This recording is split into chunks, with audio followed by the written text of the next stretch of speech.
The rich continue to get richer. What's going on, everybody? Welcome back to the channel and to another Overwatch League news video. And today, after a couple of weeks of open tryouts, the San Francisco Shock have decided upon who they want to sign to their roster, and that would be Ta1yo, the Contenders DPS player. So to get the first thing out of the way, let me just say that I am a big fan of this pickup, and I'd imagine most of you guys are as well who have at least heard of him because he is a beast. Let's just be honest with ourselves here. Ta1yo was one of the more respected DPS players we had in the Tier 2 scene. Based off of the film I've seen from this guy, it's pretty obvious that he is a mechanical monster. I mean, it's hard to get much better than what he shows. He also just has a really good personality that I think will mesh very well with that San Francisco Shock roster, so that's always a plus. And for those of you who don't know about Ta1yo, basically he is a Japanese-American player who primarily is known for his hits game, but he's also a pretty flexible player in general, and you'd have to assume the Shock picked him up to play Genji because he is kind of known for that. He can also play some Hanzo and stuff, so he'll just in general be a really reliable flex DPS, I believe, so this is a pretty exciting pickup. I don't know where exactly he is in the world right now. I'm pretty sure I saw a tweet a couple of days ago saying that he was flying somewhere, so I don't know if he has to be in quarantine or whatnot, so we could see him this weekend or maybe it'll be in the future, but regardless, I'm sure as soon as he is eligible to play, we will see him fill out the Genji role for the San Francisco Shock. But like I was saying before, I doubt that's the only reason he will get played. I'm sure that'll be the big reason why he ends up being in the starting lineup, but there are other situations where he could definitely be of use. I think he's probably the best Hanzo player on the team, so any Hanzo meta, you will definitely see him play.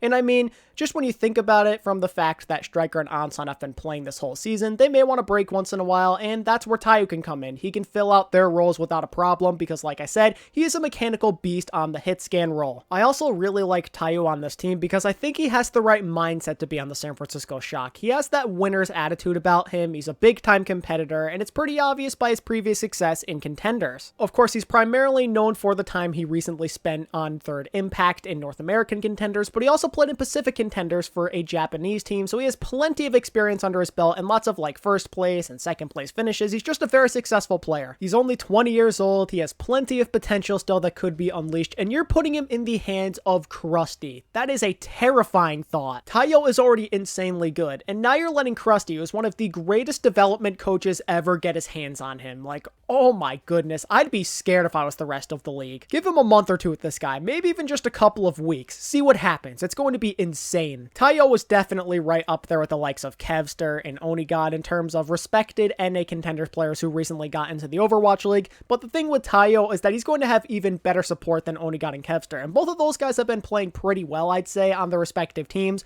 but Ta1yo will probably take it a step further because he has all of the tools needed to pop off. He has the better coaching, he has unreal support from his team, he is going to pop off. The Shock and Krusty are pulling off some cheese before the signing window closes. I mean, oh my goodness. They went through those open tryouts for a couple of weeks looking for a Genji player, I'd have to assume, but they're getting more than what they bargained for here. They're not just getting their Genji for the future, they're getting a long-term DPS player potentially that could be on this team for years to come because he is that good. Talk about getting some serious bang for your buck. That is true value right there. Krusty is really going back to his old ways here. They're up to 4 DPS players on that roster again. I'm sure there are going to be some critics and skeptical people out there who think that Ta1yo might not live up to the hype, which is perfectly fair, and you'd have to assume that some people may be worried about how much use he'll actually get on this roster because he's only really going to be there for a Genji meta or if like Ansan or Striker are tired, but I wouldn't be worried about that. Shock fans know better than anybody else that you just have to trust in Krusty. He always finds a way to get the most out of his players. Look back to previous seasons. He always gets everything out of all of his guys. He squeezes every last drop of potential out of them for whatever meta he might need them in. He even found use for Baby Bay in Stage 4 of Season 1 when the team really didn't need him anymore.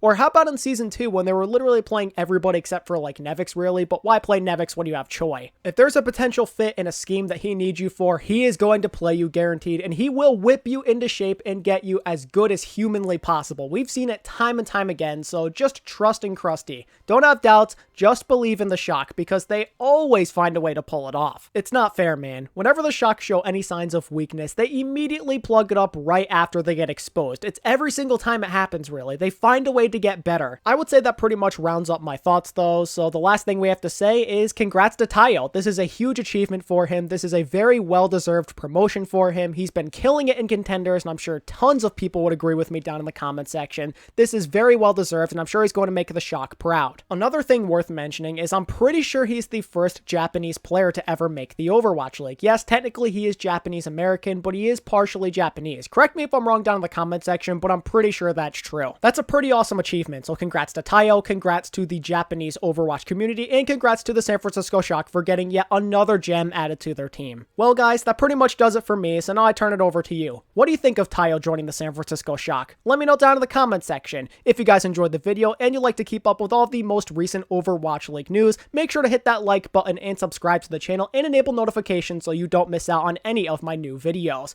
And until next time, this is ATP, signing out. Peace.